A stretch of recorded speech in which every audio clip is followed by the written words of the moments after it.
You're watching 12 WKRC TV, a new generation of news. 12 Newsmakers starts now. If I were to characterize the state of our schools today, it would be not unlike a Dickens novel. We are at the same time, the state of our schools is hopeful, challenging, and fragile. Good morning and welcome to Newsmakers. Hopeful, challenging, and fragile. That's how Cincinnati Public School Superintendent Stephen Adamowski described the region's largest school system last Wednesday in his first State of the Schools address. What adjectives would you use? How you answer that question probably will determine who you vote for on November 2nd in the race to fill 3 of the board's 7 seats. Linwood Battle, the current board president, is retiring, creating a truly open seat. In April, board member Virginia Griffin retired after 32 years on the board. At the end of May, the board selected Rick Williams to replace Mrs. Griffin. So he is technically an incumbent, but in reality starting from scratch. Art Hall, who is completing his first term on the board, is running again. Louis Buschle, Jack Gilligan, Roy McGrath, Florence Newell are non-incumbent candidates. This week and next, we will hear from those candidates. Today, 4 candidates will be here, 2 the first half, 2 the second half. We begin with Rick Williams, an incumbent who has served on the board since late May. Mr. Williams works as a community development and management consultant. Louis Buschle is a certified public accountant. Mr. Buschle has served 10 years as a board member on the Forest Hills School Board. Forest Hills, by the way, is out in Anderson Township for people who don't quite know where that name comes from. Welcome to Newsmakers. Thank you. Let's just start out, Rick. What if you are elected and stay on the board, in effect, what would be your highest priority? What is it that you want to try to make sure the board accomplishes in the next 4 years? Well, clearly, student achievement has to be the top priority. It's critical now for the school system to restore the confidence, the public confidence in the system. And we can only do that by showing that we have the ability to educate. We have to continue our work in strengthening neighborhood schools and in offering magnet programs that are successful and increasing the opportunities for families to take advantage of them. It's important also to do that through increasing the engagement with the public. In my short tenure on the board, I'm really amazed at how limited the access is between the public and the Board of Education. And we miss out on many resources by not having that engagement. We've developed a culture where we tend to only discover the public at tax levy times. And we're missing out on many great resources, both financially and human, the intellect of our public, and our ability to understand fully what the issues are and get results. Okay. Blue, same question. If you're elected, what would be your highest priorities? Well, I think I have to agree with Rick. Student achievement is certainly the most important thing that we have to do. There was a headline a few weeks back about a preliminary report that came out of Columbus with regard to the status of our school system. And I think the headline said something like, schools get an F. And the preliminary report indicated that our schools have only been successful in meeting 6, I believe, of 27 standards. And I think that was misleading. We are in what's called academic emergency, but in reality, the district scores on those standards increased in many cases significantly over those same scores the year before. So I think that there is improvement, and I think the district is going in the right direction, but I think we have a long way to go. Given that, I'd like to ask both of you, and maybe Lou, let's start with you. Strategic plan, students first. Observation on my part.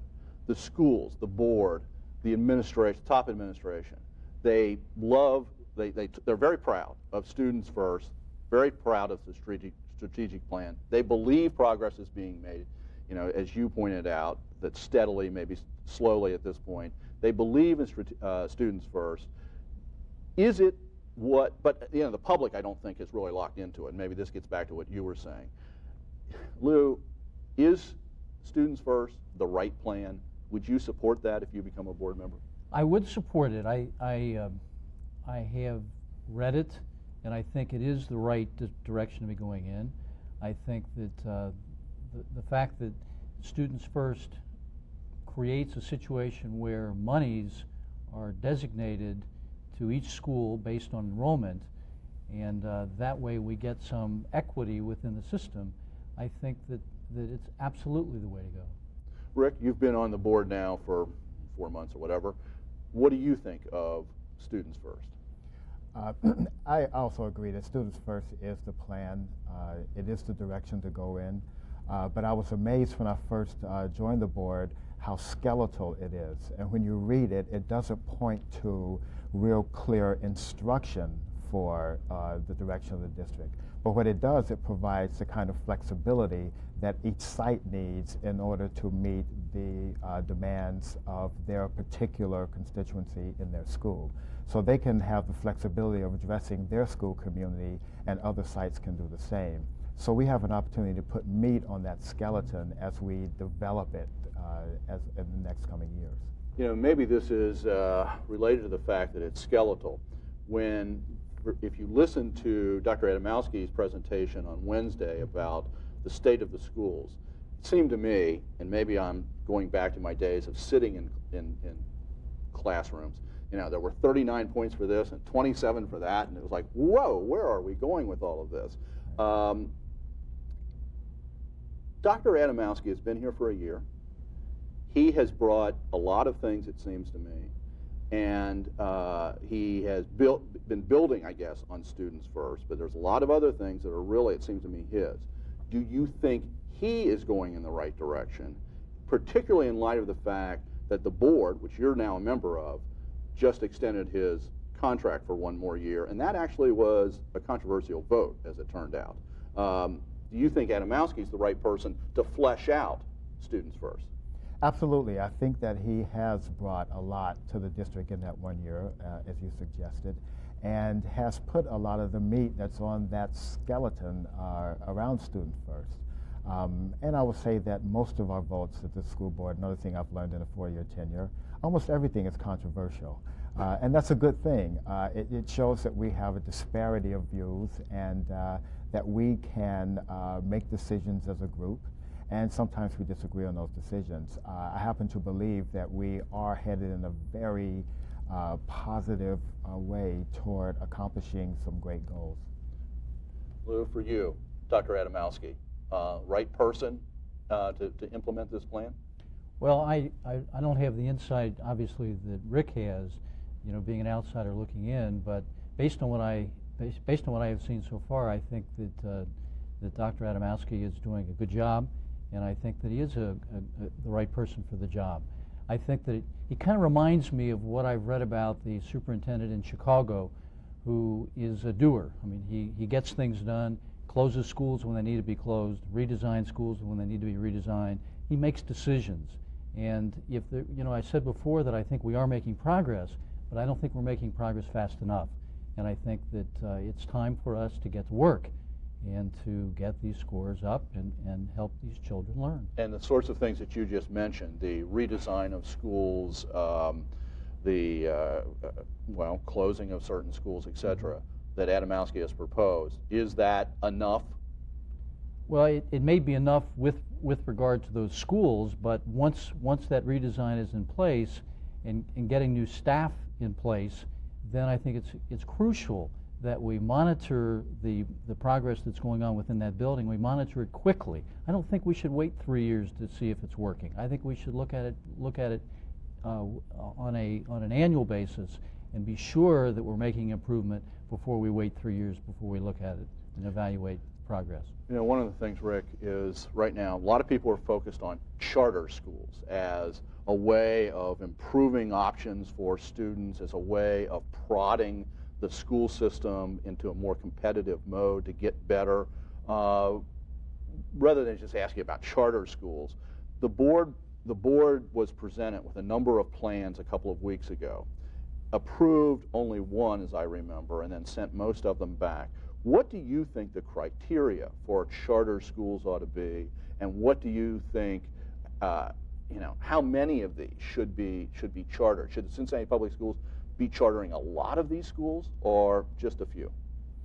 Well, first of all, I don't think that charter schools are a systematic approach to public education. But charter schools are a fact in this state based on state law.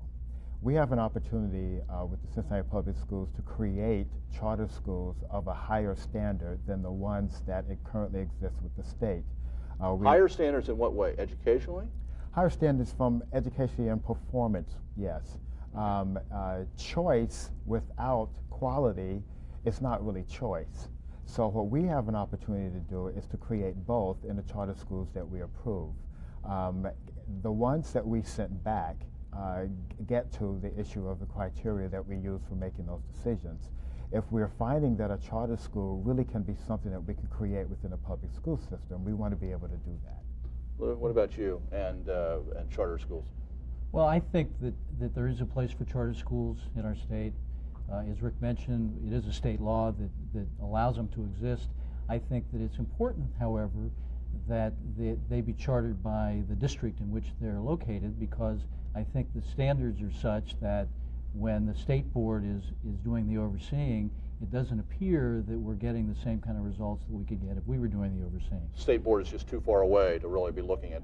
Yeah. Absolutely, and I think that when also a few months ago there was an article in the newspaper about the lack of achievement and test scores by the charter schools that are operating here, and I think it's something we've really got to watch carefully. To experiment with the educational lives of these children with a system, a private system that's not tried and true and proven, it could be a dangerous experiment. But I think in some cases it may have to happen. I have less than a minute. I'm going to ask one final question, and so each of you take about 20 seconds, 25 seconds. Coming up on a new teacher contract negotiations, aside from the money issues, what else should the board be trying to seek in this next negotiations with the CFT? The knowledge that teaching is a profession, that it is the main component for student achievement. Our reason to be is for educating children. That is the first and most primary contact with our students, and staff development has to be a primary key along with accountability. Lou? I think that based on what I know at this point, that it would seem that the district should strive for more flexibility with regard to operating with their teachers. The contract seems to be such that it makes it difficult for the district to operate the way it should. Okay, thank you very much. And we'll be watching the race between here and November 2nd. Thank you. Stay tuned. After the break, Jack Gilligan and Florence Newell.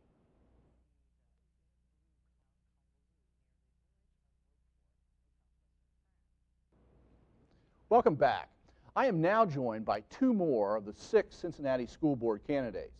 Jack Gilligan's political resume is extensive and deep. City Council, Congress, Governor, political appointee in Washington. He's also headed significant public policy institutes at the University of Notre Dame and the University of Cincinnati. But technically, he's retired. Florence Newell is a doctor of education who currently works as a program coordinator linking the University of Cincinnati and the public schools on several fronts and through several programs. Welcome to Newsmaker. Jack, in your case, welcome back. Let me start with a basic question here. And let's start with Jack. If you are elected, what is sort of the single most value, whatever, key thing that you want to bring to the school board? Well, I don't know what I bring to the board. What I'd like to do is to open the board's proceedings up to the point that the general public gets a better sense of what's going on in the schools and what's going on in terms of policy on the board, and what the future looks like and what the real problems are that we're wrestling with. I think it's pretty evident that while everyone's concerned about the schools, Very few people have any real firsthand knowledge of what the problems are and what the proposed solutions are, and I think that hurts us, and I think we need to change that. And real quickly, how would you change that? Well, I'd try to do whatever I could to make the proceedings of the board and the actions of the administration more public than they are now by Moving meetings around, Well, better PR, what are we talking about? I'm not talking about PR. I'm talking about seeing if we can't encourage the media to cover the proceedings of the board, and then do additional programs to discuss some of the issues and some of the problems. If we spent 1/100th of the space that our media gives to sports on education, we'd all be a little bit wiser about our schools. Okay. Florence, what about you? What is the key thing that you want to do if you are elected for the Cincinnati School Board? Of course, the key thing, if elected, would be to help increase the academic achievement of all students in all schools. And one of the first things that has to happen is there has to be equity between the budget spending for students in neighborhood schools to match the spending in magnet schools. That's a #1 priority. Isn't that somewhat been addressed, though, by what's the policy now, where it's student-based funding, so wherever that student is, that's where the money is, and therefore this problem isn't quite as big as it used to be? No, the reduction in the problem has been in that all neighborhood schools receive the same amount of money for students, and magnet schools, depending on the program, have a different formula for the amount of money they receive per student. So for example, the students at Hayes Elementary School are awarded about $3,800 and some per child because it's a neighborhood school. In that building, it would require almost 28 students in each classroom to have enough money to fund all of the teachers, materials, and services needed in that building. In another program, let's say Jacob's program, which is a magnet school, the per pupil budget is about $4,200 per child. So you can already see the difference. So there's still a big difference, and for a small school like Hayes that has lost a lot of students and is now close to, say, 320 students, they don't bring in that much money as compared to a larger school that has more students and brings in a lot more money. Jack, one of the basic things, and I'm trying to ask all the candidates this week, that I have on this morning and next week, some of the same questions. I'd love to pursue some of that. But anyway, the strategic plan of the school, students first, is something that the current school board, and both of you are non-incumbents, the current school board is very proud of, the administration speaks of in glowing terms and says it's moving the school system in the right direction. Do you think students first is the right plan to move this school system forward? I think it's a reasonable plan. I think it's yet to be proven. I think there are some signs of progress, but my own feeling is that if we're to do the job that really needs doing, we're going to have to undertake a far more dramatic reorganization of the educational program. I don't think we can continue to run schools on the same hourly basis and same kind of structural framework that we've been running them for the last 30 or 40 years. Give some suggestions. So in other words, you say students first isn't going far enough, doesn't break the egg. What are some things that you would like to see? Well, I've looked at some programs around the country in what are sometimes called community schools, where the emphasis is on extending the school day, not formal classes necessarily, but other kinds of programs for the children. What we have today is a large number of children who don't have anything really to do after school hours and are not under parental supervision or anything else. And that doesn't mean we should abandon them to the streets.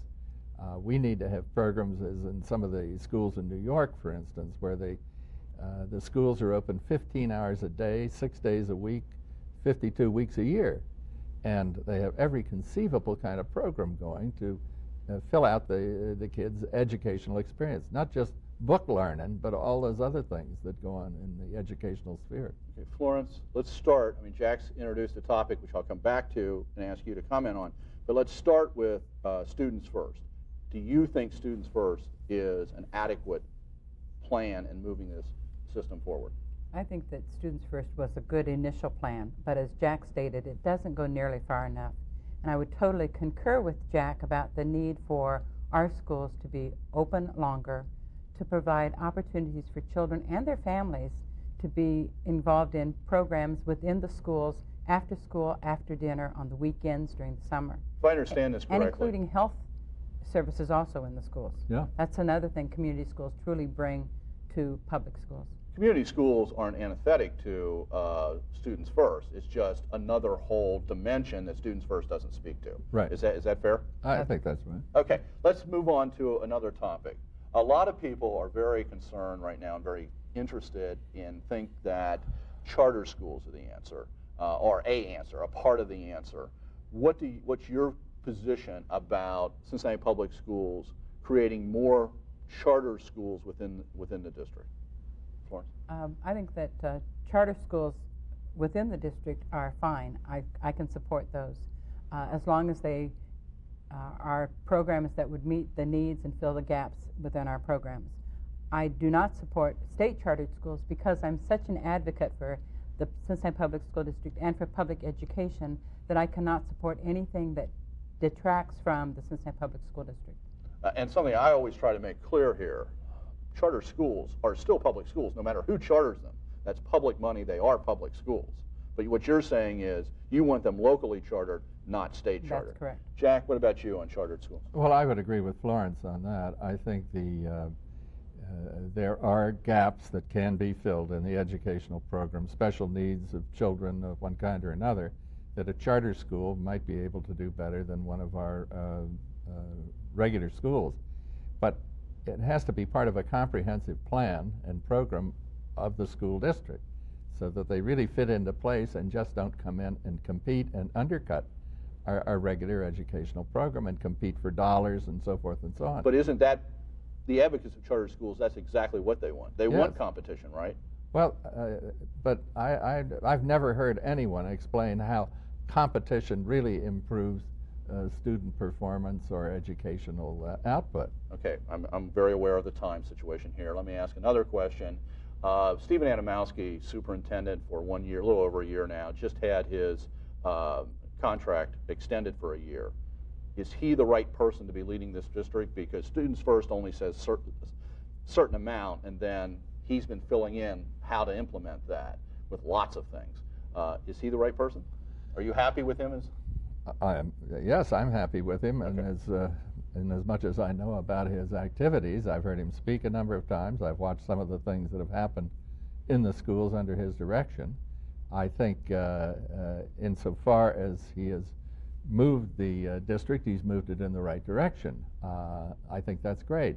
I'm still looking for more change and more movement. Florence, how about? I certainly am impressed that he has taken ownership to what has happened in the past and the Students First initiative. But I haven't been in a position to evaluate him. What I do think is important is that the board makes sure it meets all of its responsibilities so that they can provide appropriate direction for the superintendent so that we can continue to build on Students First. Do you believe this board doesn't meet all of its responsibilities, the one that currently sits? I think that it could do a better job and expand on its responsibilities. Clearly, like the first issue about informing the community, there are so many ways that the community could be informed that haven't been utilized with this current board.